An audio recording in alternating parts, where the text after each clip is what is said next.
Okay, yeah, so I thought it would be helpful to walk you through my editing process in Lightroom Mobile to show you how actually simple it is to do it. So let's head into the light section first. This picture is correctly exposed, so actually I'm not going to touch the exposure slider, but generally it changes how dark or light your photo is. Now the contrast slider, I usually don't like touching it. Like the only thing I usually would do is just like bring the contrast down a little bit so I can lift my shadows a bit. But generally, I don't recommend using it because it actually does not give you too much creative control. It's much better to use curves instead. So now for the highlights. The highlight slider represents the control over the lightest parts of your image. So for example, we want to recover some details in the sky, so I'm going to drop my highlights down just a touch. And now the shadows represent the darks in your image, so the shadow areas of your image. So usually you want to lift the shadows up a little bit and then you can recover some detail, for example in a tree where you lost it. Now whites and blacks determine the areas of your image that are pure white and pure black. And usually to have like this really juicy, beautiful effect on pictures, you want to have this full distribution of value from the darkest dark to lightest light. So from pure black to pure white. So you have a bit of both in your image. This image has already a bit of white and a bit of black, but I'm going to take it a step further. So I'm going to raise my whites just a little bit until the lightest areas of my image start looking a bit white. And then I'm going to drop my blacks just a touch until I just start on the verge of losing details in the shadow. But like here we go. Now the shadows are a little bit more pronounced. Okay, so this is the light section. Now let's head into curves. So what curves give you is a bit more control over your entire editing process. So this curve, this line represents the distribution of value in the picture, so lightness and darkness. Yeah. So for example, you see this is like the lights, and I can drop the lights all the way down and the picture becomes completely black. And this is the shadows and the darks, and I can like raise it up and the picture becomes completely white. So this is what this curve does, but the cool thing is that you can adjust any part of the image that you want. So for example, check this out. We want to add, let's say, a bit more contrast into the image without like blowing our highlights or like really going crazy with the darks. So I'm going to lift the midtones just a bit, and then I'm going to drop the shadows a touch. And you see when I'm dropping the shadows, the midtones lift automatically, because this is how curves work. Like you, by adjusting one part, you adjust another. So for example, if you want the lights to stay as they are, you would want to make a point here, right? And then you like bring it up. And now if you adjust the darks, the lights are not going to be as affected, right? And if you do not want this point, you just double tap on it and it disappears. So here I added a little bit of highlight. Now what I always like to do is, like, I know I said before that it's good to have distribution from white to black, but you can really take your pictures a bit further by first having that diapason and then narrowing it through curves. And what you do is you're gonna lift the blacks up just a touch, see? So they're like not pure black, and you're gonna drop the whites. So then it's not pure white. It doesn't seem like it did too much difference to our image, but when we're gonna go into split toning, that's really gonna help.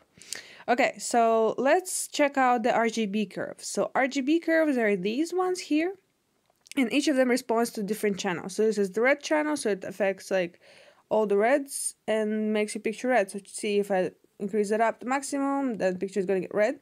But if I drop it down, the picture is gonna go cyan, because this is how these things work. They control the reds in your image, and if you increase that, you're gonna give the reds. If you drop it, you're gonna go into opposite of the red, which is cyan. So it's the same with green, right? So if you increase the greens, it's gonna go green. If you drop it, it's gonna go magenta, because magenta is the opposite of green. Remember your color theory? And here's your blues, same. If you increase them, it's going to be blue. If we drop them, it's going to be yellow. And it's really cool. You can really play with the mood of your image by playing with these curves. And an easy way to remember color theory is RGB equals CMY. So you know, like printers all use CMY, so cyan, magenta, yellow, and all monitors use RGB, so red, green, and blue. Yeah, yeah, and RGB equals CMY, and that's very interesting because the opposite of red is cyan. So R equals C. Then the, oops, let's go back. All right, and then for green, you know, the opposite of green is magenta, which is M. And now the opposite of blue is yellow. So by remembering that RGB always equals CMY, you're gonna always nail your color theory. And the idea of color theory, especially like the most popular one, is like you would want to have two opposite sides, two opposite colors in your image, and it's gonna like add this like color contrast to your picture and makes it a bit more dynamic. So what you want to do, for example, one of the very popular ways to use this slider is to add, especially with the blue one, you add a bit of yellow in your lights by dropping the blue slider just a bit in the lights, right? And now we want to add some blue to the shadows by raising the blue slider up at the bottom. Look, this made a really tiny difference, but our picture already looks so much better. Now let's check out the green slider. So for example, I want my darks to be a little bit more purple. So what do I do with it? I have to go the opposite of green, so I have to drop it down. So I'm gonna drop down. Woo, check this out. This is like a lot, right? But I don't want my purple to appear in the lights. I only want it in the dark. So what am I gonna do? I'm gonna raise it up all the way to the middle. Now our shadows have a little bit more of a purple tint to it. You want to take it a step further? Let's do it. Let's add a bit of reds to our highlights, and that's gonna like give it a little bit more of this warm, fuzzy summer feel to it. So let's bring it up just a little bit. But again, I only want it to affect my highlights, not my shadows. So I'm gonna drop, a little bit too much, and I'm gonna drop this. Now, check this out. This is the before on our image, and this is after. Just after a few simple highlight adjustments, curve adjustments, and light adjustments. So it's very simple, very beautiful, and you already pretty much got a preset going. Now, you know, I'm looking at this tree here, and I'm realizing, I think it could have a bit more detail in it. So I'm gonna increase my shadows just a touch. Let's take it here. Yeah, much better. All right. Now that this section is done, and I pretty much explained to you everything it does, let's go to the next one. Next one is color, and this is my favorite part to play with. So this is, of course, just like your simple color temperature. For example, I can take the color temperature a little bit up to like magnify this warm effect that we have going on. And this is the tint, so if we want to compensate the purpleness and greenness of the image to like even out our tone, we use this slider. In this case, maybe I go a bit purple to like make the colors a bit more complex.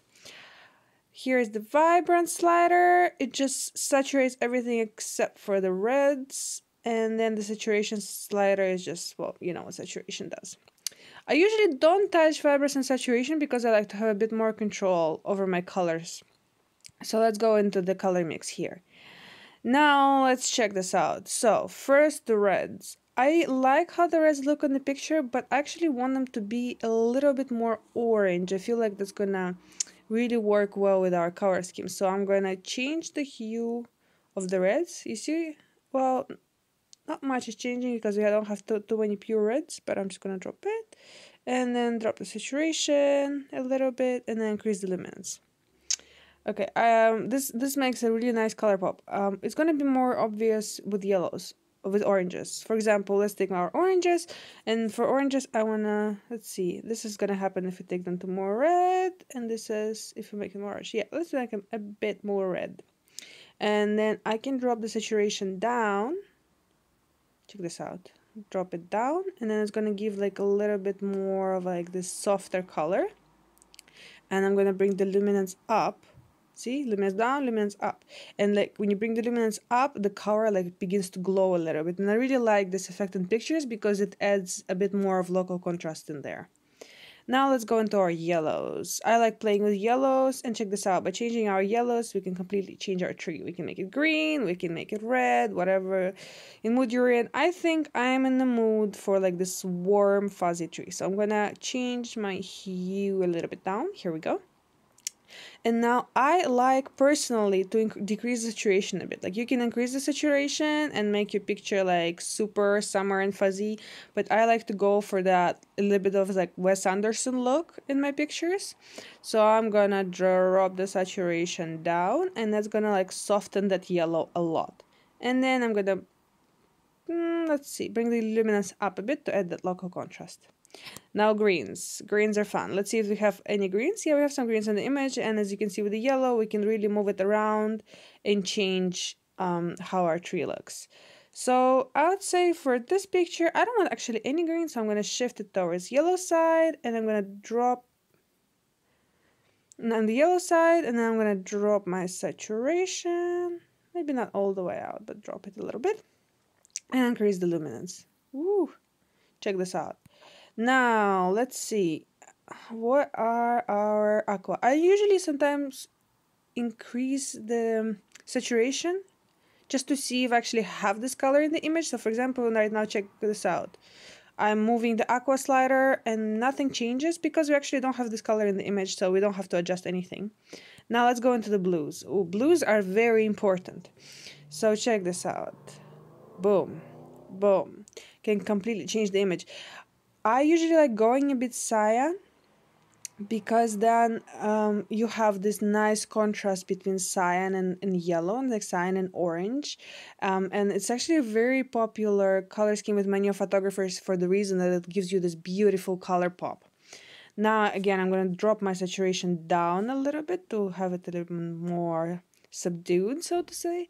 And then I'm going to increase my luminance. Or, actually, in this case of blue, I sometimes drop the luminance down, and that's going to bring a little bit more of the sky in and a bit more detail in the shade. So check this out. If I like increase it, we're losing all of our sky. But if I drop it, a lot of sky is brought back because the sky here is very light blue. Now let's go into the purples. First, let's see which parts are actually purple. Okay, so I'm gonna first maybe go a bit more magenta, and then drop the saturation down, and then increase the luminance up.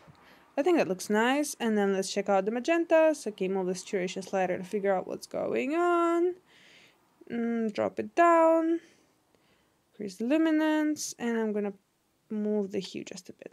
Okay, done. Oh, another cool thing I wanted to show you. So this thing, you can choose, just like pick any point in your image. Let's pick here. And if I drag and drop, I'm gonna just change the parts of the image that are this particular color, right? And I can play with hue. Whoops. I can play with hue. I can play with saturation. It's the same thing, right? And luminance. It's just like if you want to target a particular color, for example, if I want to target this mountain and make it a bit less saturated, I'm just going to drop it down, right? But then it also affects the rest of your image, so you got to be careful when playing with this. Okay, let's bring it up. Okay, I think I like this. All right, maybe drop it down a bit more. Yeah, like that. Okay, now let's have a look at our before and after. This is the before. This is the after. We already went such a long way with this edit in just 15 minutes. You guys, come on, this is crazy. Okay, now we've dealt with color. Now, check this out. The clarity slider. The clarity slider increases very, very minute contrast in the details. So check this out. If I pull it to the max, boom. You see, like, okay, if I zoom in, maybe it's going to be clear. So this is clarity on max, and this is clarity on normal. Max. Whoops. Well, normal. The point is, as you can see, it really works out that contrast, which is nice a little bit, but if you put your clarity up too much, you're going to lose a lot of color. So you see, if I increase my clarity, like the colors are really starting to go much more desaturated. So what I like to do is bring my clarity up just a little bit, especially for landscapes. It's going to give me a bit more detail. It kind of looks nice. Dehaze does what dehaze says. So usually if your picture is a bit like soft and lacks contrast, or is in a foggy day or something, dehaze slider is really useful. It's also useful if you just want to like add this like really stark contrast. So see if I like increase the dehaze slider, boom. It's like the picture looks much more dramatic. But I don't want to overdo it, because if I overdo it with the dehaze, then we're going to lose all the detail in the tree. So see, like, oops, this is the before and this is the after. Like, it's really dramatic. So I'm going to just dehaze the picture a little bit, and it's going to give it a bit more of this, like, I don't know, a little bit more pop, a little bit more zest. Then vignette. Vignette is a really abused tool in all photo editing. Like literally everybody uses left and right. I like using it, but I prefer using radio filters, to be honest, and like Lightroom Pro version. But if you don't have a Pro, let's check out Vignette. What you can do with Vignette is really cool. So you can, I like to do it, check this out. You drop it down to the max now. Now you can see the shape of your vignette. So we want to bring our attention more towards the center of the image, right? So I'm going to move my midpoint further. And now I'm going to feather my, no, wait, first I'm going to make it a bit more round. Okay. And now I'm going to feather the edges. Q. And now this slider highlights, it shows like if you raise it up, your highlights won't be affected by your vignette. So just so you know, if you want your vignette to only appear in the shadows, that's where you go. Okay, I'm not gonna touch it too much actually, because I want my vignette to affect everything. So now that we figured out the shape of our vignette, we go back and then we decrease it until we like how the image looks. Okay, I'm gonna go for -17 today. I don't like to go overboard with the vignette. It really like, it gives the subtle pop to your image and it's really pretty, but only if you use it a little bit and don't abuse it. Now split tone. Split tone is amazing. You can actually use split tone in the same way you kind of using the RGB curves. It's like the idea is similar. It's like coloring separately shadows and highlights, but it gives a little bit more playroom to use on the RGB curves. And it's like, you can go for a very high-end look if you like mix the toning with RGB curves and then you go to split tone. So for example, in RGB curves, we made our shadows a little bit bluish, purplish tint. So if I want to take this picture to the next level, I'm gonna add another tint to it. So let's see. Now I like moving it to maximum, and then I see which tint fits this photo the best. I kind of like this, well, again, it's purple. Maybe if we go for this warm tint, for this like warm orange. And now we look like hue, it's at 42, right? Now I'm going to drop my saturation down while trying to keep the hue around the same. Okay, let's do saturation. Let's do 21. See, it like warmed up our image slightly and our shadows are still blue, so that looks cool. Now highlights, again, the same thing. I take it to max and then I go through my picture, seeing where it looks cool. I kind of like here if I add some blue to the highlights. So 240, and now I drop it down. Boom, boom, boom, boom, boom, boom, boom, boom, boom, boom, boom, boom, boom. Just a touch, just a touch. Just a touch of blue in the highlights. Ooh, look at that. It's very annoying that I cannot show you just the difference that I made with these adjustments, and I can just show you the before and after, but you know, we deal with what we have. Okay, balance. Balance literally shows you like the balance of this highlight and shadow tones. So okay, let's take this to the max so you can see. Now you see our shadows are very orange and our highlights are really blue. And this is what balance regulates, is how much of your picture is actually shadow color and how much of your picture is actually highlight color. You see, by playing with this slider, you can see which colors of which areas of your image are toned which color, right? So actually I would like to raise it a bit more. Maybe, yeah, raise it a bit more, like here. And now again, I drop my saturations down until I like it. Here, and let's go here. Okay, I don't usually look in the numbers that much because the numbers not really matter. What matters most is how the picture looks to you. If you like it, if you think it looks good, then, you know, roll with your edit. If you don't like it, just change it. Never look at the numbers, always look at the picture. Okay, done. Okay, now again, I did a lot of dehazing and vignetting, and I feel like I'm losing again all the detail in the tree, which I don't like. So what I can do is I can go back into my lights, and I can increase the shadows, right? So that would recover a bit more detail. But I actually don't like how that looks, so instead I'm gonna go into curves, into the normal curve, and I'm gonna raise this point just a little bit, and I'm gonna raise the blacks just a touch. Here you go. Maybe here.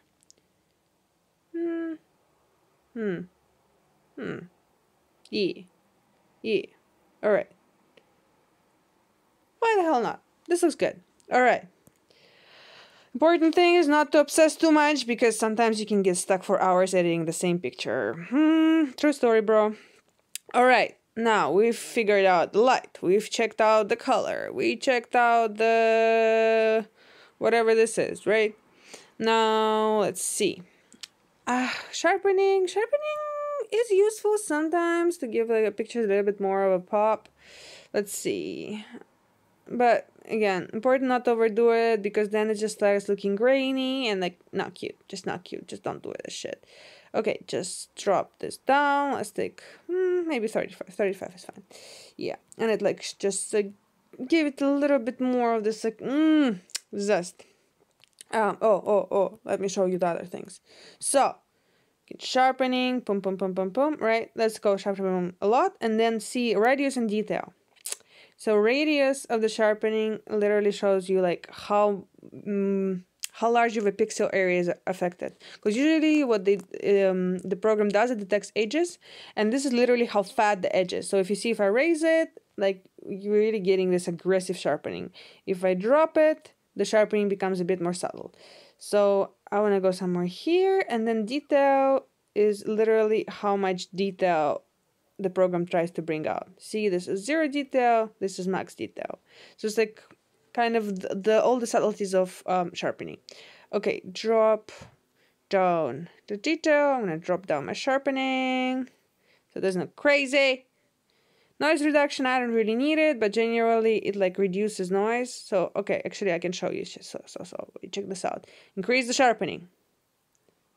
Increase the radius. Let's go crazy in detail. You see now we have a lot of kind of noise in the picture, right? So what noise reduction does, it smoothens everything, which is kind of useful if you're shooting in low light. But don't overuse it because it really makes your pictures looks kind of painterly, but not in a good way. It just makes them look fake. Okay. All right. So that's all. The sharpening was final touches. Now let's check out our before. Boom. And this is the after. And now, if you really like the edit, what I like to do is go into the presets section, and then I will create a preset. Let's call this summer light. There we go, summer light. Boom. So now if I have another picture, let's see if I have another picture. Let's see. Yeah, let's go for this picture, right? Very similar lighting, and if I don't want to spend forever editing this picture as well, I can just go into my presets. I can find my summer light. Boom, picture edited. But of course it's not perfect, so I'm just gonna go in and make a couple of adjustments. For example, this one is a bit too light, so I would actually just drop the exposure. and boom, check this out. This is the before and this is the after. So once you edit one picture, you can edit everything else in just one click. Isn't this amazing? I mean, you guys, Lightroom Mobile is so easy to use and so, I don't know. Like, I don't understand why y'all buy filters and presets when you can just make your own. I mean, it is literally so simple. It took me 20 minutes to explain the entire program to you. Isn't this amazing? So, let me know how it goes. Let me know if this was helpful in the comments. I would really like to hear your opinions and, hear the feedback of the community, because that stuff is important. But yeah, let's do one more time. This is our before. Ugh, those colors are like yeesh. And this is our after. Me gusta. Alright, you guys, I'll see you in my next video.